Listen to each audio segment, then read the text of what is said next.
ఆరోగ్యరీత్యా హాస్పిటల్లో డబ్బులు ఖర్చు పెట్టడం జరిగింది.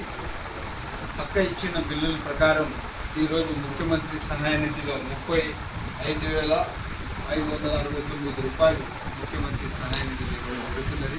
ఇది వాస్తవానికి ఎట్లంటే ఈ డబ్బులు ఒకసారి హాస్పిటల్లో ఖర్చు పెట్టినాక వాళ్ళ డబ్బులు వాపసు రాదు. కాకపోతే ఒక ముఖ్యమంత్రి గారి పెద్ద మనసుతో ఈరోజు రాష్ట్ర ప్రజలకు ముఖ్యమంత్రి సహాయ నిధిలో ఈ వాళ్ళ ఏదైతే ఆరోగ్య రీత్యా ఖర్చు పెట్టిన డబ్బులు కూడా నేను ఉన్నాను అని చెప్పి ఒక సమాజంలో ఒక ప్రత్యేక వాళ్ళు ఒక మెసేజ్ ఇస్తూ ఈరోజు డబ్బులు